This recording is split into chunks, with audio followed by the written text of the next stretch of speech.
Yun mga kadiskarte, shout out. Yan mga kadiskarte, Wrangler yan. Aircon ang problema nito mga kadiskarte, hindi siya lumalabig yung aircon niya. So nung nichinik ko yung kanyang freon, wala din laman, so ibig sabihin may leaking siya. So niligtis ko na rin yung kanyang condenser, wala naman tinakitang leaking, yung mga hoses niya. So next steps natin ang kanyang evaporator. So kailangan natin tanggal yung dashboard niya para matanggal natin yung evaporator. Wrangler na luma ito mga kadiskarte.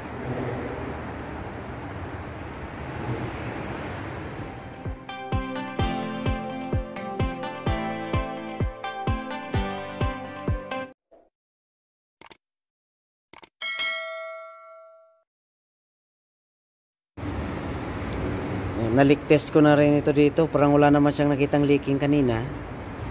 Nung nilagyan ko siya ng freon, siyempre lumamig siya kasi kanina wala siyang freon.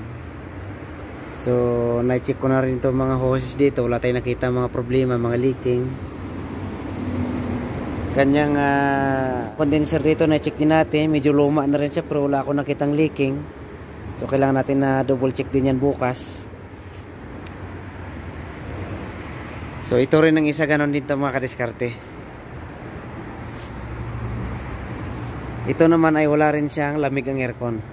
So leaking din ito. So ito rin ang checkin natin bukas yung kanyang system kung saan yung may leak siya.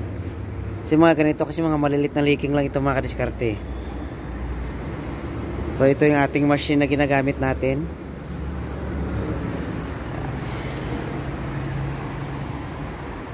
Meron na, pag ako yung nag-refill ng freon, papakita ko rin sa inyo kung paano to gamitin yung ating easy machine. Bago ito mga kadiskarte. So ito, waiting na lang din ang approval natin. Medyo marami tayong gagawin dito. Yung valve cover gasket nya, suspension, at saka yung kanyang radio, may problema, sunroof, kailangan nating gawin.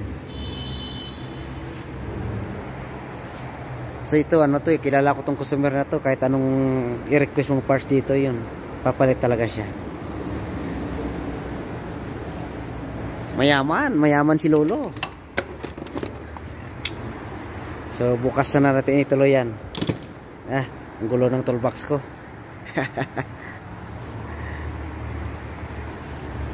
Ito yung makina nito mga kadiskarte, 3.6 din yan. Marami na rin ito sa Pilipinas nakita ko kasi ito luma na rin ito, 2014 model yata ito. Ito naman ang Grand Cherokee na ito ay medyo bago-bago pa. Kasi medyo magtag-init na kasi ngayon, kaya puro aircon na yung mga kino-complain nila. Nung nakaraang mga buwan kasi mga taglamig, kaya hindi nila masyado nagagamit yung aircon.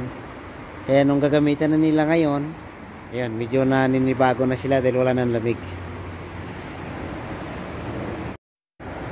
Ayan, so yun mga kadiskarte.